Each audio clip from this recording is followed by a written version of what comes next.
Wow, Paulo Costa isn't pulling out, the card isn't in Canada, and Alexander Volkanovski is fighting at featherweight? Sounds like we have a good card on our hand this Saturday, boys. It's officially UFC 298 fight week. Well, it has been for a while now. This video is cutting it pretty close to the card, but I think we can all agree we are hyped for this card, especially after some pretty dreadful back-to-back Apex cards. Not to mention with how mid UFC 297 was apart from the headliner, this really feels like the first proper UFC card of the year. Now, I want to talk about some interesting things around the title challenger, Ilia Topuria, that we've seen in the build-up to his fight with Alexander the Great Volkanovski. Of course, with featherweight arguably being the most prestigious division in the UFC with only 4 champions in its history, any featherweight title fight is important, especially one where it seems like the champion might lose. I think because of that, this is probably the most hyped people have been for a Volk title defense in quite a while. Just hopefully neither of them take too much damage. I'd love to see Volk or Topuria beat the hell out of O'Malley if he's stupid enough to go for double champ status sooner than later. But back to that hype, much of the hype of a title fight is usually built around the challenger and not the defending champion. Of course, there are exceptions such as UFC 297 really being carried by the champion Sean Strickland, though maybe I'm a little bit biased there if you've seen my profile picture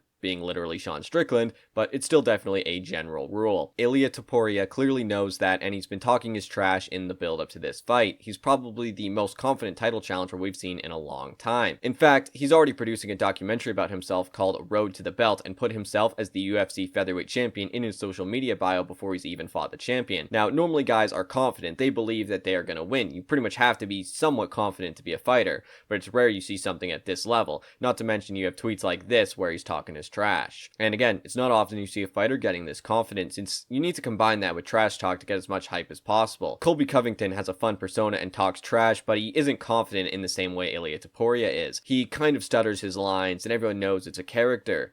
Garry, also fighting on UFC 298, is a good comparison too. He attempts to play heel, but he clearly takes stuff personally and lets hate get to him. This has resulted in honestly quite diminished star power compared to when it seems like he took no crap from anybody leading up to his fight with Neil Magny. It seems like people were more hyped for Garry versus Jeff Neal when it was first booked last August compared to now, with the fight only being a few days away and no pullouts looking imminent due to Garry not having thick enough skin to play a great heel. People simply prefer confident trash talkers to nice guys in the UFC. That's just the way it is. That's why really the only time nice guys are stars if they are quite literally in the MMA GOAT conversation, which guys like GSP and Alexander Volkanovski generally avoid trash talk, just proving they're simply the best. I mean, look at how nice GSP is even when he does try to trash talk. I'm very glad you won that fight, Matt, but I'm not impressed by your performance, and I look forward to fight you in the near future.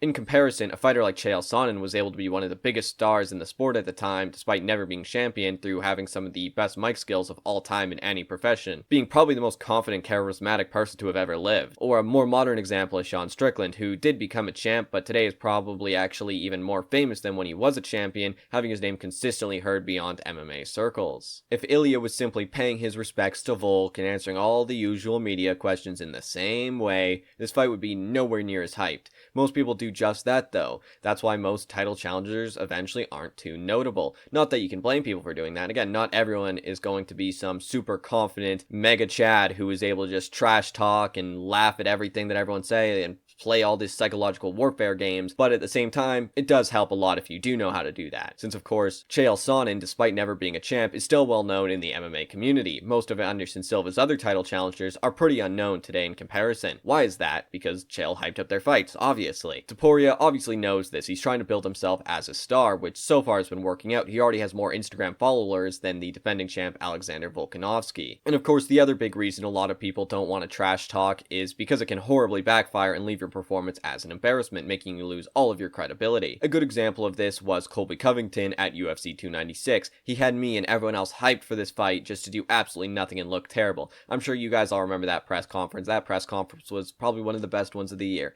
It was going crazy. After we saw the fight, now he's a total joke in the MMA community. So talking trash and hyping up a fight is high risk, high reward behavior. Now, this has started to lead to a lot of comparisons of Alexander Volkanovski versus Ilia Topuria at UFC 298, pretty much being the next Jose Aldo versus Conor McGregor. First, there's just some coincidence stuff between Conor and Ilia. They are both 6-0 in the UFC, both on a 14-win streak and 27 years old leading up to their title shots. And of course, both of their opponents are arguably the featherweight GOAT and the older fighter. Some people say Aldo, some people say it's Volk. At the time, it was definitely Aldo, though. Now, a lot more people are saying Volk. And not to mention, you're seeing videos like these where both Conor and Ilia are borrowing the belt from the current champion. You know, a little bit of foreshadowing.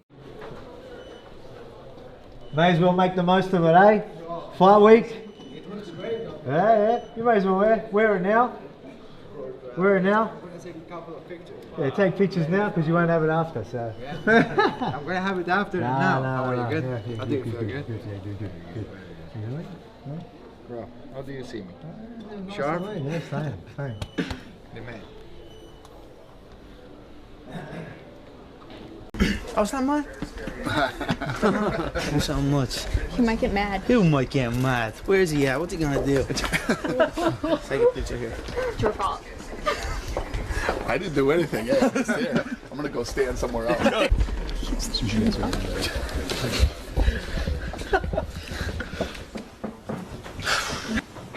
No dream.